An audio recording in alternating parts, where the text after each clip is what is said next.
Hello, welcome to Grub for Thought. We're here with Mom Wife Foodie and Grubbable Sahana.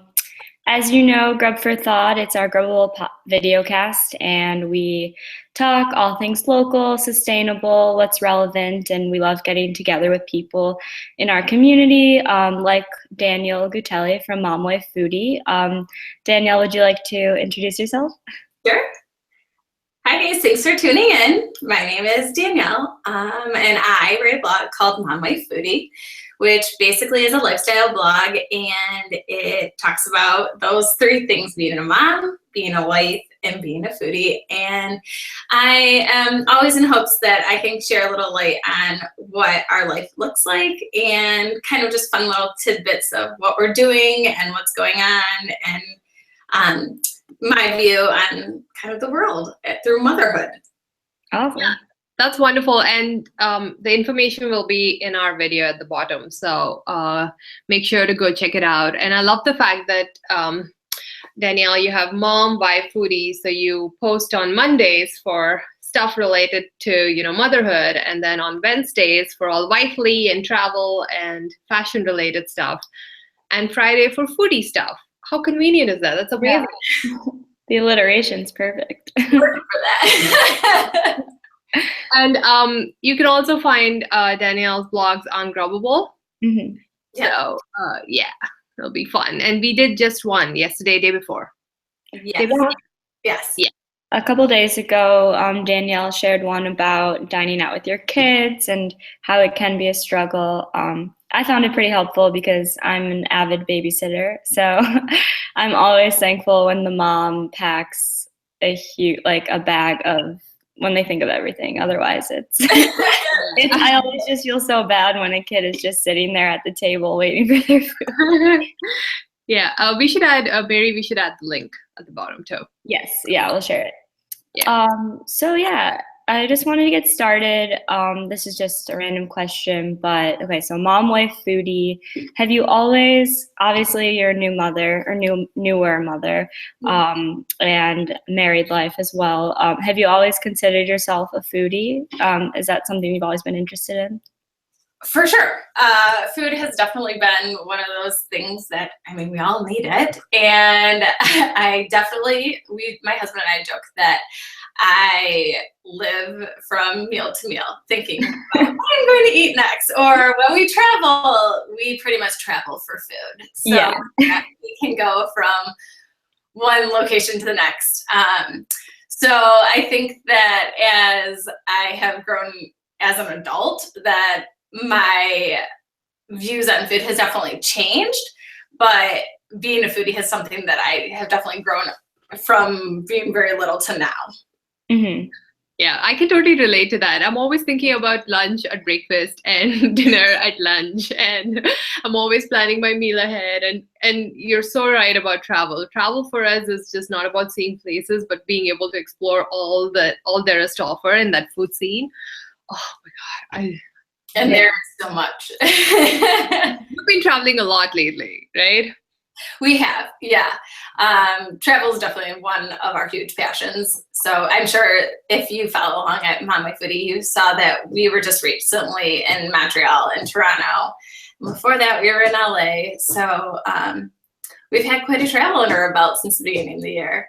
Wow. And that has, Michael, my husband, and I just feel very strongly that travel and engrossing your kids in that environment is something that is so beneficial that you just can't teach here from my house.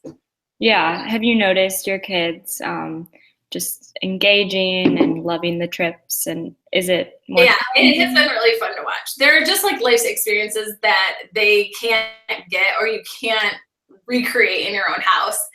A lot of it has to do, of course, with dining out and just different experiences that you have while you're in a different culture. Like when we were in Montreal, what was so fun about it was that Montreal is entirely bilingual. Oh, and I have several girlfriends that live there and their children are bilingual, and just to watch how my kids interacted with their kids, and that's just not something that happens every day here. Yeah, that's so fun. Yeah, I'm just my 2 cents here. I come from India, and we have I don't know, 5,000 languages in India. And my parents have always been travel freaks. And growing up, we traveled a lot. And because of that, I kind of know 5 to 6 languages. It just came out of traveling and visiting different places and learning. It just gives you a different perspective at a very young age. So I totally agree. And before we go any further, we just want to let you know that this is like a learning session for Mary and I. It's like moms to be someday, whatever. And we just want to make sure that we learn as much as we can from you. Perfect. By no means am I an expert at this, though. Nobody is, I think, right? You learn along the way. We're all learning along the way. Yeah. Yeah. So back to your kids and food and health. Do you feel like after having kids, you've been more conscious about what you've eaten or what you're putting into their bodies? Has it changed your lifestyle in any way? Are you just more conscious about that? I definitely think once having kids, it's kind of inevitable that you're more aware of what you're putting in because you're feeding somebody else besides yourself. Mm-hmm. So I definitely think that I've become more educated in regards to what we're eating and what my kids are eating, because you're kind of like keeping a mental track of like how many fruits and vegetables do they have. And I have a toddler, so let's be honest, like toddlers eat sometimes a lot and sometimes not at all. And it's one thing that you really honestly can't control. You can control what you put on their plates, but you can't control what they put in their mouth. For sure. So I have just found that making sure whatever I am putting in front of them is something that I feel good about, and it's something that my husband and I would eat, then I think that that's kind of where we've moved in that direction. Buying local and buying organic has definitely become more a priority to us than prior to kids. I think a lot of that is just the education that I gained along the way of, and just more is out there now than. For sure, yeah. So I think that because I'm reading new things every day and I'm learning, I mean, thank goodness for the internet. Yeah. Everybody teaches me something new, and about how like not everything you have to buy has to be organic. There are like good, clean things that aren't organic, and then there are things that like absolutely should be organic. So that has been really useful because I know how expensive it is to buy organic. And then the other thing is just after moving from Chicago here to Detroit, it is just a different market in general. Like when we were in the city, you could buy everything and anything. If I wanted to find it, it was super easy at my fingertips to find. Versus being here in Detroit, it's not the same as Chicago because they don't have as many options as like a major city does. Yeah, definitely. And to your point about, not everything has to be organic. That is something that we've been actively trying to educate people here through Grubbable, because we don't ever try to use just the word organic. We try and say local and sustainable, because over the years we've learned that a lot of farmers actually do all organic and sustainable practices, but they just don't have the organic certification. And the organic certification is expensive for them, and which also makes the product expensive. And not everyone can be a Whole Foods buyer. Like you can't always be spending so much money, and it's not in everyone's capacity, especially if you have a large family.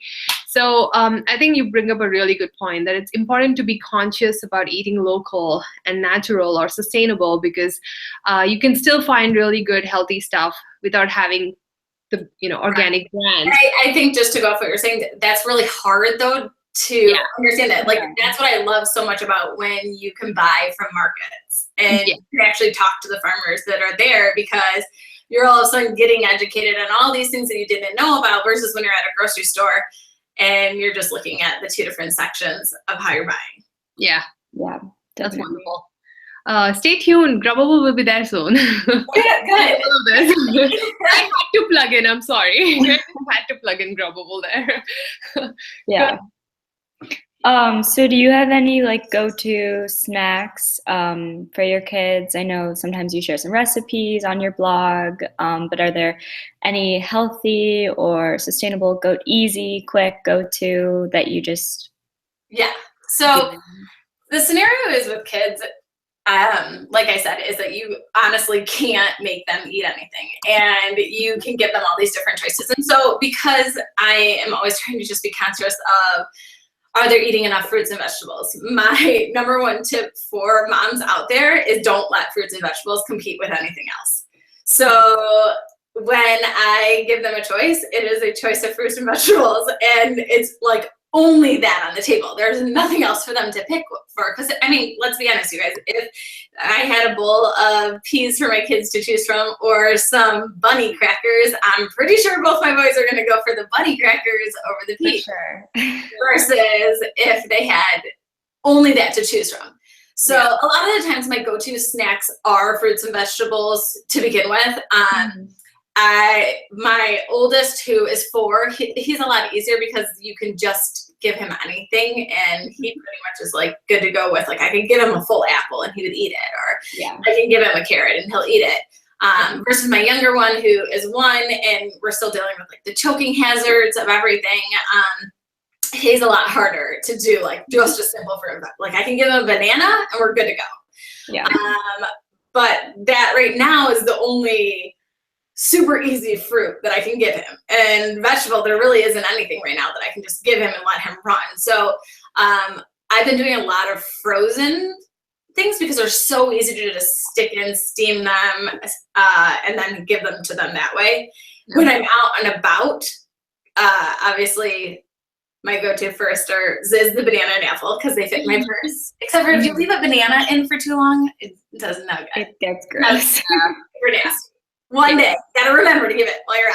Yeah. So I do a lot of, when we're out and about, my boys love peanut butter, and so I have like those to-go little peanut butter containers that I let them eat that, or the like freeze-dried fruit that comes in packages, like Trader Joe's sells them a bunch. That's where my son usually eats them through the grocery store. Those are go-to. And then if it's not things like that, I just try to buy, that's where I'm looking for those simple snacks that are more organic based. Wow. I love the idea of not giving fruits and vegetables any competition. Yeah. Well, if they have competitions, they're not going to win. Yeah. I don't think we would go for them either. I'm not sure. But I'm vegetarian. That's the only option I have. But see, you don't have anything competing against it. Yeah. Oh, wow. So we touched upon that briefly about you're a Michigander, right? You've been here in from the beginning, but you lived briefly in Chicago, and we kind of wanted to kind of get a sense of, what the food scene was like in Chicago. And you did bring up, I was actually going to ask you about that, and, access to good food is a lot more because it's a much bigger city. Yeah. So yeah, just kind of a few tips on how you managed. Did you have your first child there when you were in Chicago? Yeah. So you had a bit of a mom experience there. Our first little guy, who is now 4, we were there for the first year and a half of his life. Okay. And I mean, we were there for a decade, so I feel like I can like claim Chicago a little. That's a long time. And so we've only been, back for me in Detroit for 2 years now. Chicago, Chicago's food scene is incredible, you guys, and it's like ever changing. One of the things that I love so desperately about Chicago is how they have so many authentic food places there. Like, you think of a cuisine and you can find something that is 100% authentic that's there. Yeah. And every neighborhood is different, from, like finding good sushi there to a good Greek place to Mexican to Italian to Thai. They pretty much have it all. So, I could give you all those names and places. Later. But that is something, that's probably one of the things that I really, really miss the most about there, is just, and the fact that if you wanted to dine out or dine in, because after we had kids, I found that we were maybe not utilizing dining out nearly as much, but you could dine in like anywhere. Versus here, like you can pretty much dine in pizza.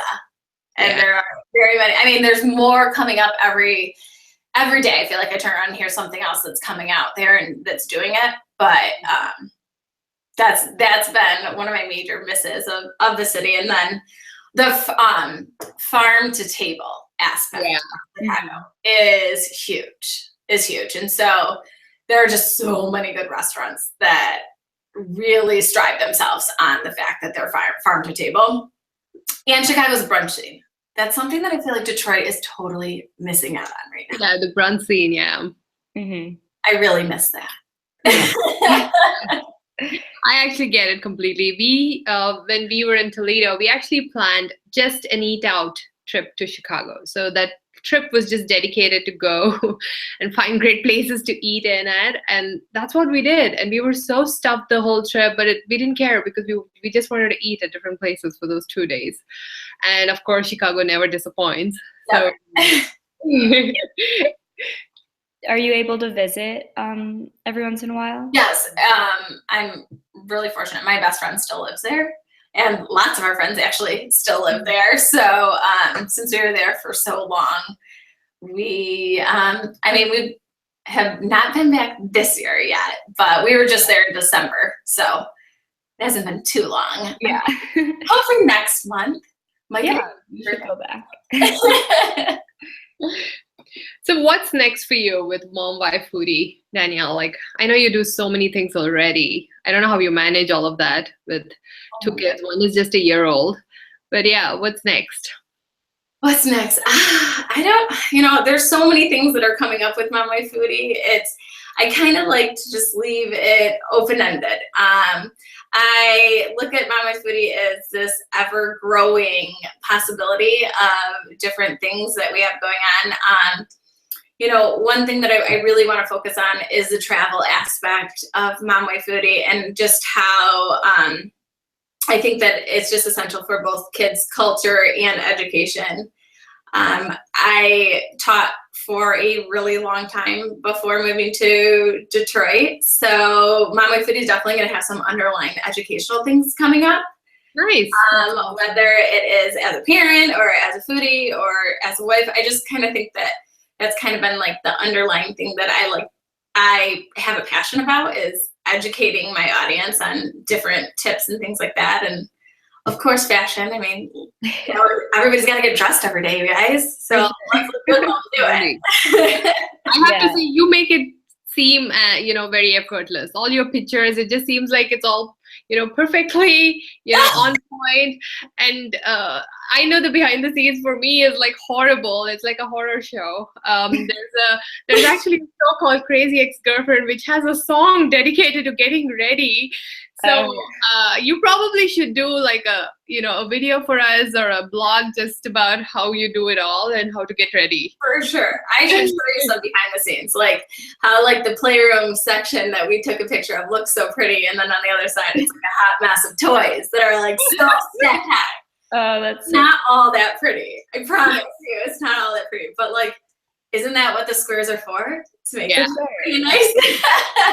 I still don't trust you though. I still think yours would still be a little prettier than what it would be. My stories definitely give a little bit more real life action of the craziness that happens every day.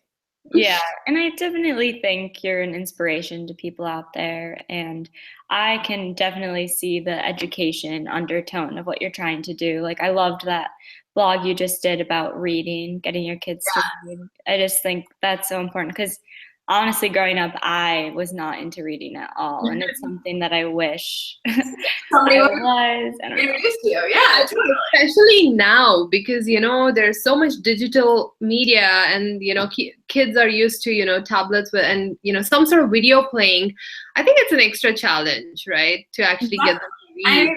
I think a lot of, just to touch on the reading for a minute, I think a lot of it, and Mary, to go back to what you were saying, is not being a reader. It's just like us not finding that right book, not finding that right niche for you of what you like. Because if you find something that really is that good, you're going to read it. You're going to sit down here and you're not going to want to set it down. And so it's definitely more of a challenge with kids to find that. But at the same rate, it's not so much, because there are so many different opportunities that are out there now for kids, and so many different literatures, whether it is something that you're finding on the internet for them to read, or something that is like an actual book that they're reading. I mean, my opinion about reading is if they're reading, they're reading. If they love it, they love it. If it's SpongeBob, it's okay. Even though I don't love those books, like if they love them, Yeah. hey, we don't all have to read the same thing. Life would be boring.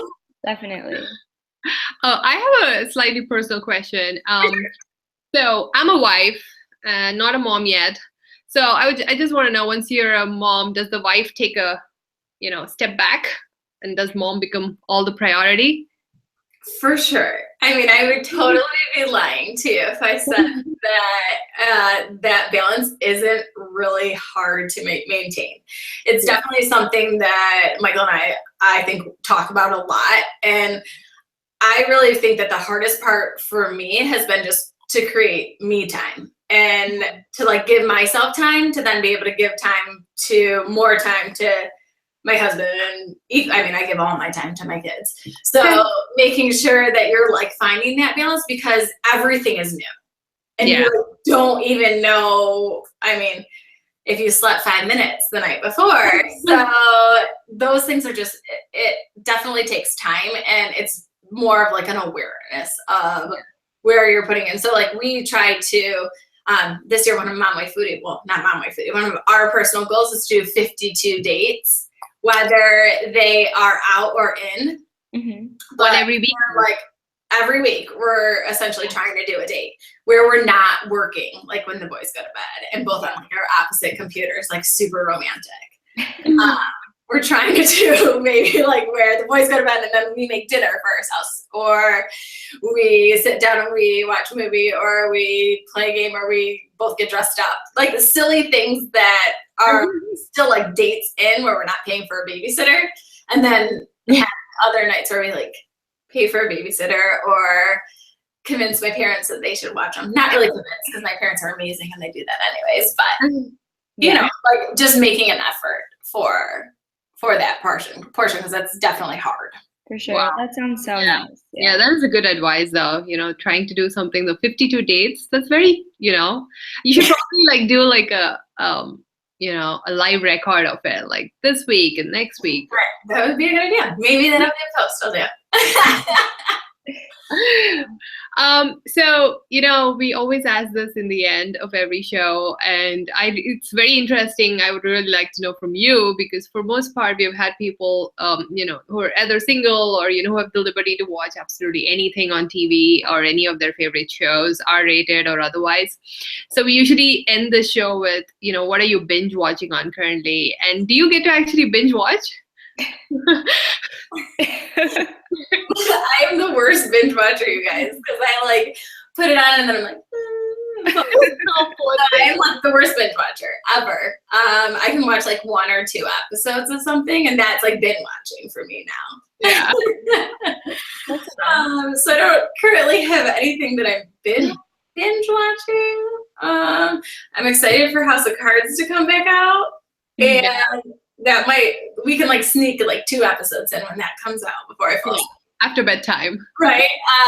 And we record Scandal so that I can watch that. And always Top Chef. We're always watching Top Chef. Ah, okay. That's one of our go-tos. Yeah. So I guess those are my binge watches. Yeah. Are your kids watching TV? Or? Are my kids? Well, actually, I have just introduced my 4-year-old to the new animal one that, I don't know what channel it's on though. It is where they're showing like real animals and all the different things that they have been doing, and it's like a whole educational thing, of course. Wow. But he'll like come and tell me, like today he came and he was like, did you know that crabs adapt? And I was like, did you just say adapt? Wow, that's amazing. Yeah, that's really cool. So it's been kind of cool I've been trying to sneak some of my educational things in there for him, but we watch Paw Patrol and Blaze Monster Machines and all those good ones too. Yeah. I was babysitting last night, and the kid that I babysit for is really into Bill Nye the Science Guy. For sure. Yeah, he's hilarious. But it's so funny. I don't know. It's amazing that he just wants to learn. But oh, that's amazing. Kids are smart. Hope. Yeah, that gives me hope. a lot. Yeah. All right. So this was a lot of fun. We should do more of these with you, Danielle. These are just so easy and they're like a piece of cake, and it's always fun talking to you. The conversations can go from this to that and can end at something else. We definitely are looking forward to some of your, lifestyle blogs, some of which we actually discussed today.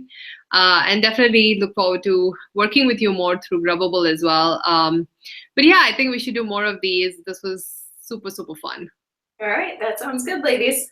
Yeah, thank you so much. Absolutely. Okay. Yeah. Bye. Yeah.